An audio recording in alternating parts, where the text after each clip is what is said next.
Hello, Fire Signs, Aries, Leo, Sagittarius. Hindi na muna ako magiging fancy today. Ito yung gabay ninyo.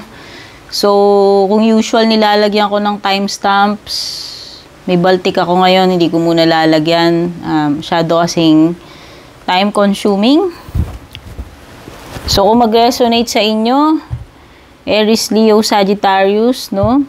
Pero hindi ko nalalagyan ng specific timestamps para sa bawat sign kasi gumagawa naman ako ng mga readings na hiwalay. So, yan, pakiunawa na lang po.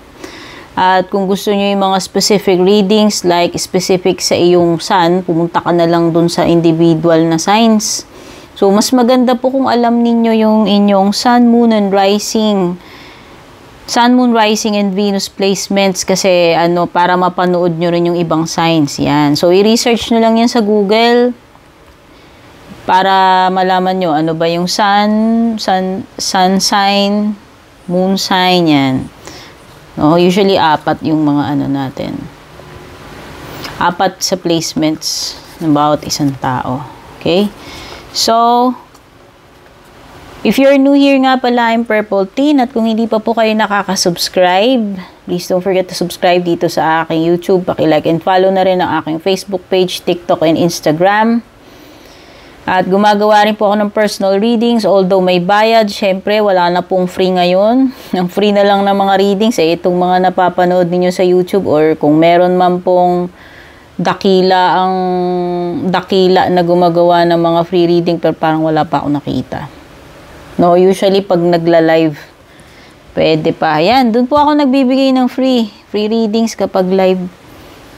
Pero madalang kasi dahil busy. So, ayan, yung link na kailangan mo kung magbubuka ng personal reading, fire sign, all you have to do is tumingin-tingin, magbasa down below sa description. Andyan po yung link, okay? So, hindi muna ako gagawa ng lucky numbers today. No? Wait lang. Tignan ko kung meron akong para specific for fire signs. Ay, wala. Nagamit ko na yata. Okay, unluckily, nagamit ko na yata. Pero huwag kayo mag-alala sa mga susunod na readings natin. Matrabaho po kasi talaga gumawa nitong lucky numbers, guys. Minimeditate ko yan. Hindi yan yung bara-bara lang. Sa magsusulat lang ako na labo-labong number, ha? Pinakikiramdaman ko po yan. Okay? So, fire signs. Ano ba yung gabay mo para sa araw na ito?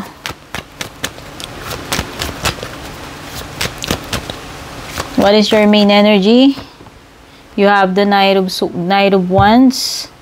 So, this is about action, movement, yung mood mo, yung drive mo para gawin yung mga bagay, no? So, ilagay natin siya dyan. Justice card. So, there is a Libra energy and meron kang 6 of Wands and the 8 of Swords. I see you moving forward with the Knight of Wands and the 6 of Wands. So, this is a good sign. Nakita ko na na you will succeed dito sa gagawin mo. No, although meron pa rin ditong parang mga inhibitions or yung may mga limitations pa rin, pero this is more on yung mindset mo lang, hindi talaga siya yung the fact na na may stuck ka. Or pwedeng some of you are stuck dahil sa dito sa mga iniisip ninyong limitasyon ninyo. I can see also na magiging fair yung treatment sa'yo or yung decision kung meron ka mang hinihintay na decision. Aries, Leo, Sagittarius with the Justice card. So, this is something about also kung gagawa ka ng decision for yourself or kung para saan man, no? So, you have to be fair na hindi ka, alam mo yun, hindi ka kakampi. Kumbaga, suriin mo mabuti, both sides. Kung may mga ibang taong involved dito, no, na alamin mo, make sure na pakikinggan mo yung panig nila. At hindi ka magiging biased, no?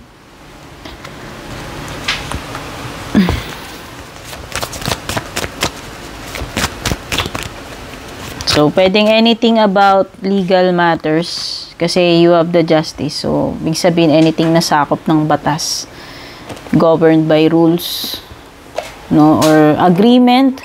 So, pwedeng this is also about contracts, no. So, baka may contract signing, pwedeng court proceedings, pwede ring about civil wedding, no. Anything na yung may kasulatan, pirmahan, kasunduan, or legal, no?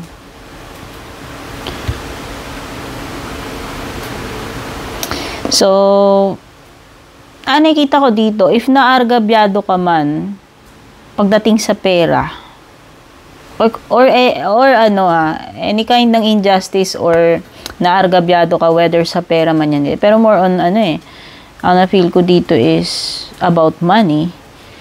Alam mo, magkakaroon na ng justice yan.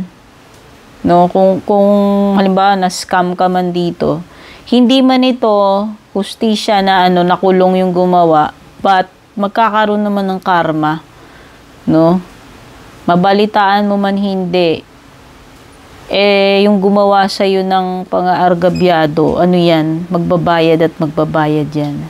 No? Kumbaga boomerang. Cause and effect Okay? So, yan. Pwede rin yung iba dito, you are battling against your spouse sa korte dahil, alam mo yun, nagka-problema kayo sa marriage ninyo. So, pwedeng ito ay labanan dahil sa divorce annulment. No, wala naman divorce pa sa Pilipinas, pero mali mo na sa abroad ka ngayon yan. Pwedeng iba. So, kahit naman yun, pwedeng yung iba dito, nangaliwa asawa ninyo, may kulukadidang, tapos yan, halimbawa, iniwan kayo yung mga anak mo. Parang laban na lang about custody ng bata, or basta parang magkakaroon kayo ng arrangement or parang may hearing. Kasi parang may dito laban sa court yun yung nafe-feel ko na pwede kang madehado. Yun lang yung nafe-feel ko rito Pwedeng halimbawa, ikaw na nga yung naargabyado rito. Pwedeng ikaw pa yung maalangan, depende kasi sa decision ng korte, yun nga masaklap dyan sa korte. Kasi syempre, dadaan kayo sa labanan, sa lites. Ngayon, kung sino yung mananalo, whether guilty man yun o hindi, kung magaling yung lawyer niya, kung nanalo siya sa decision, ganun talaga ang sistema ng hustisya dito sa atin, kaya wala tayong magagawa, Pero, yun na nga. So, whether, pero yung nga gaya sabi ko, if ever man na naargabyado ka dito, Aries, Leo, Sagittarius, whether sa financial man yan, na scam ka, or about laban mo, about sa husband mo, or kung may iba pang mga kaso, alam mo, kung hindi man maibigay sa'yo ng korte, yung hustisya na hinahanap mo, merong divine justice. Kumbaga, si Carmi Martin ang bahala dyan. Okay? Okay, so nakikita ko pwedeng yung iba dito mag-offer ng areglo, no, sa inyo with the Knight of Cups. So, depende na lang kayo kung sa inyo pala, kung tatanggapin ninyo yung areglo. Makikipag-areglo ba kayo o itutuloy ninyo yung laban sa korte? No, pwede naman kasing iba magkaroon na lang kayo ng kasunduan, no? Makapag-ayos na lang kayo. Depende sa terms ninyo. So, yun. Nakikita ko lang pwedeng merong lalapit sa'yo para i-offeran ka ng ganito, ganyan. Okay? So, paki-clarify yung 6 of Wands. Wow! This is a nice pile para sa'yo. Itong pile na ito. So, ito medyo sensitibo. May kinalaman sa legal, may kinalaman sa argabyado. Pero itong gitna mong pile mukhang maganda. Aries, Leo, Sagittarius. Wow! So, I see success coming for you with the 6 of Wands, 9 of Cups, and the 3 of Wands. This is a card of expansion. No, pumapasok si Jupiter. No? Welcome mo si Jupiter kasi si Jupiter is about change and expansion. O yung mga big things. No? So ayan, nakikita ko magiging happy ka dito. Kasi ayan parang merong recognition dito. Uuwi ka ng panalo. Yung ngiting mo, lagpas tenga. Achievement ito. I'm seeing na may ma-achieve ka rito. At ito ay magbibigay ng so much material, fulfillment and contentment para sa iyo. So, yan, mukhang nakikita ko na magiging successful ka dito sa business venture mo or sa career mo. No? Possible na this is also a promotion or paglago ng negosyo or basta mas lalaki yung kita mo yung nasisense ko with the 3 of Wands. May expansion, may leveling up, may paglago, may improvement yan. Ang ganda. Ang nakikita ko dito magiging very happy ka with the results. Yun lang, be careful na hindi pumasok sa ulo mo ito. Lumaki yung ulo mo, no? With the 9 of Cups kasi minsan si 9 of Cups kapag nalalasing siya dun sa tagumpay niya, alam mo yung lumalaki yung ulo niya Ayun lang, nagiging smug, no? Yun lang. So, pa-clarify na tong 8 of Swords. Guys, hindi ako pa-cute sa mga readings ko, guys. Nakita nyo naman kung paano ako magsalita parang lalaki. No, pero hindi ibig sabihin yan na nagalit ako. Ganyan lang talaga yung tone ko, guys. Minsan ina-avoid ko lumakas yung boses ko kasi may mga nagki-criticize na pag hininhinan ko naman, hindi kasi yung natural ko, hindi talaga ako pa-girl, guys. Para sabihin ko sa inyo. Ganito ako. Hindi ako tibo, pero ganito lang talaga ako. At para sa mga nakaka-appreciate sa akin, thank you. Pagka masyadong malakas naman, ayoko naman, parang galit. So, ito tone down ko. Pag tinone down ko naman, nakakaantok naman. Alam nyo, hindi ko na rin alam saan ako lulugar. Okay. Masyadong maraming critics. So, yun lang, ine-explain ko lang. Wala namang personalan. Uy, you have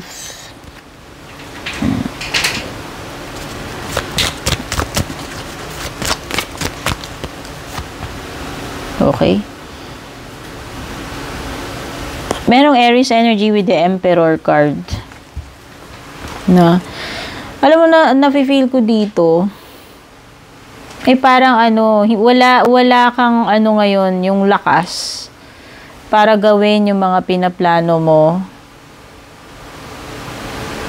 para sa family mo. No, something na yung gustong-gusto mong ma-achieve pero parang you are feeling weak or incapable ka na gawin yung mga yan. It's because merong mga naglilimita sa iyo. It could be yung mga yung mga self-limiting beliefs mo. Aries, Leo, Sagittarius. So, baka yan.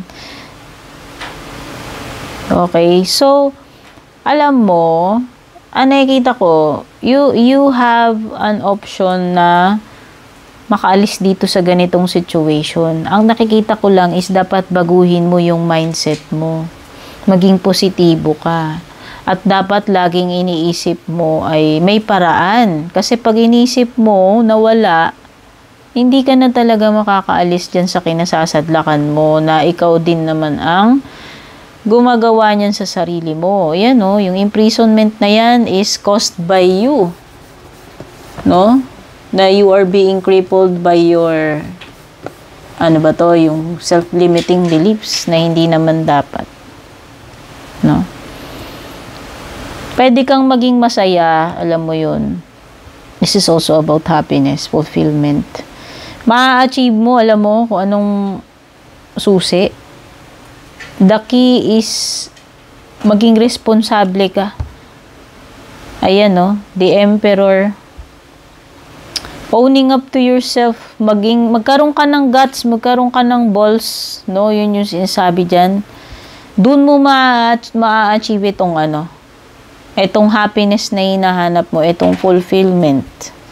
Kasi pwedeng very down yung energy nyo. Some of you, pwedeng wala kayong kulang kayo ng self-confidence or dinadoubt ninyo yung sarili nyong kakayahan. Once kasi na ganyan yung mentality mo, wala ka talagang kasi iniisip mo pa lang, yun yung minamanifest mo So be able to be successful, dapat ang minamanifest mo positive things like magiging successful ka or kaya mo to or may ibang paraan. Kung hindi nagwo-work ito, gagawa ako ng ibang paraan. Yun yung sinasabi sa'yo ni Eight of Swords. Yun yung nire-remind niya sa'yo and also the Emperor. No, it's about time na mag-take charge ka dito sa situation mo. You cannot blame anyone sa iyong misfortune, sa iyong failures. Ikaw ang gumagawa ikaw ang nagpe-pave ng iyong destiny. Ikaw ang nagpe-pave ng iyong road to success. So that is something to keep in mind. Fire signs, no? To be able to be successful and to achieve what you want, dapat baguhin mo yung mindset mo, okay? So yan. Ito yung reading ko para sa inyo, fire signs, yung gabay mo para sa araw na to. I hope nagustuhan mo. Don't forget to subscribe. Don't forget to like and share. Take care. God bless.